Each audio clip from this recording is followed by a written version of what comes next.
بسم اللہ الرحمن الرحیم۔ دیکھنے اور سننے والوں کو السلام علیکم۔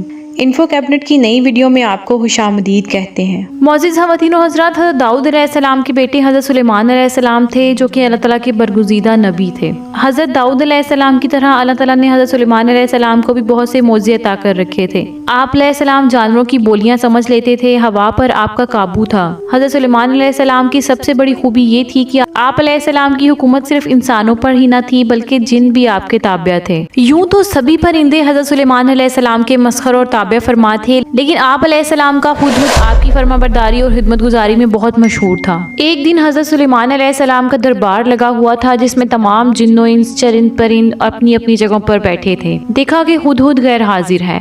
آپ علیہ السلام نے فرمایا، ہدہد نظر نہیں آتا، اگر اس نے اس کی غیر حاضری کی معقول وجہ بیان نہ کی تو میں اسے سخت سزا دوں گا۔ ابھی یہ باتیں ہو ہی رہی تھی کہ ہدہد بھی حاضر ہو گیا۔ ہدہد نے نہایت احترام سے جواب دیا، اے میرے آقا، میں اڑتے ہوئے ایک ایسے ملک میں جا پہنچا تھا جس کی حکمرانی ایک عورت کرتی ہے، جس کو لوگ ملکہ بلقیس کے نام سے جانتے ہیں، جو بڑے عالی شان تخت پر بیٹھ کر حکمرانی کر رہی ہے۔ اس کا تخت سونے کا ہے جس میں ہیرے اور جواہرات جڑے ہوئے ہیں، اور اس وقت ایک ایسا تخت کسی بادشاہ کے پاس بھی نہیں ہے۔ مذہبی لحاظ سے یہ لوگ مشرک اور آفتاب پرست ہیں اور اپنے اس مذہب پر مطمئن نظر آتے ہیں۔ سورج پرستی کو نیکی اور ثواب کا کام سمجھتے ہیں۔ ہدہد نے یہ الفاظ کہہ کر گویا حضرت سلیمان علیہ السلام کو اس قوم پر جہاد کرنے کی ترغیب دی، یعنی یہ لوگ سورج پرست بھی ہیں اور آخرت کے منکر بھی ہیں، لہٰذا وہ اپنی ساری کوششیں زیادہ سے زیادہ دولت کمانے پہ خرچ کرتے ہیں۔ معزز خواتین و حضرات، قرآن کریم کی سورہ نمل میں ارشاد ہے کہ حضرت سلیمان علیہ السلام نے فرمایا کہ تم میرا یہ خط لے کر جاؤ اور ان کے پاس یہ خط ڈال کر پھر ان سے الگ ہو کر تم دیکھو کہ وہ کیا جواب دیتے ہیں۔ اس سے یہ بات بھی معلوم ہو جائے گی کہ تم اس خبر کو ہم تک پہنچانے میں کہاں تک سچے ہو۔ وہاں ان لوگوں کے رد عمل سے یہ بھی معلوم ہو جائے گا کہ وہ لوگ کس ذہنیت کے مالک ہیں۔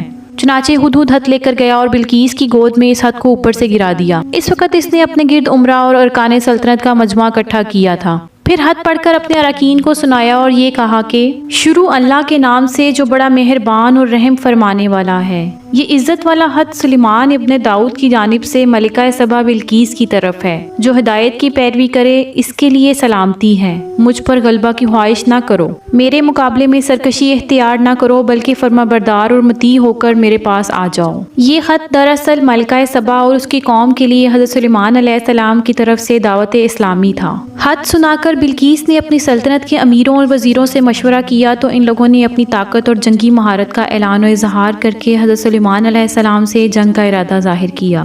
اس وقت عقل مند بلقیس نے اپنے امیروں اور وزیروں کو سمجھایا کہ جنگ مناسب نہیں ہے، کیونکہ اس سے شہر ویران اور شہر کے عزت دار باشندے ذلیل و خوار ہو جائیں گے۔ اس لیے میں یہ مناسب خیال کرتی ہوں کہ کچھ ہدیہ اور تحائف ان کے پاس بھیج دوں۔ اس سے امتحان ہو جائے گا کہ حضرت سلیمان علیہ السلام صرف بادشاہ ہیں یا اللہ عز و جل کے نبی بھی ہیں۔ اگر وہ نبی ہوں گے تو ہرگز میرا ہدیہ قبول نہیں کریں گے، بلکہ ہم لوگوں کو اپنے دین کی اتباع کا حکم دیں گے، اور اگر وہ صرف بادشاہ ہوں گے تو میرا ہدیہ قبول کر کے نرم ہو جائیں گے۔ چنانچہ بلقیس نے 500 غلام، 500 لونڈیاں بہترین لباس اور زیوروں سے آراستہ کر کے بھیجے، اور ان لوگوں کے ساتھ 500 سونے کی اینٹیں اور بہت سے جواہرات اور مشک و عنبر اور ایک جڑاؤ تاج ماء خط کے اپنے قاصد کے ساتھ بھیجا۔ ہدہد سب دیکھ کر روانہ ہو گیا اور حضرت سلیمان علیہ السلام کے دربار میں آ کر سب خبریں پہنچا دی۔ جب ملکہ بلقیس کے قاصد حضرت سلیمان علیہ السلام کے قریب پہنچے تو آپ علیہ السلام کو ان کی خبر پہنچ گئی۔ آپ نے جنوں کو حکم دیا تو انہوں نے سونے اور چاندی کے 1000 محل بنا دیے۔ جب ملکہ بلقیس کے قاصدوں نے سونے کے محل دیکھے تو انہوں نے کہا کہ انہیں ہمارے تحائف سے کیا سروکار ہے، بلکہ وہ شرمندہ ہوئے۔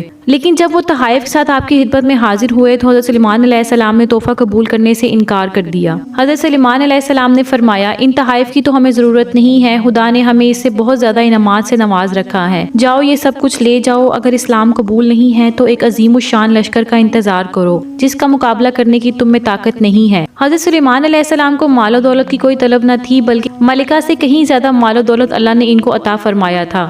وہ تو بس یہ چاہتے تھے کہ یہ قوم غلط راستہ چھوڑ کر راہ ہدایت اختیار کر لے۔ یہی اللہ کے نبیوں کا مشن ہوتا ہے۔ چنانچہ اس کے بعد جب قاصد نے واپس آ کر بلقیس کو سارا ماجرا سنایا تو بلقیس نے حضرت سلیمان علیہ السلام کی دعوت قبول کرنے کا ارادہ کر لیا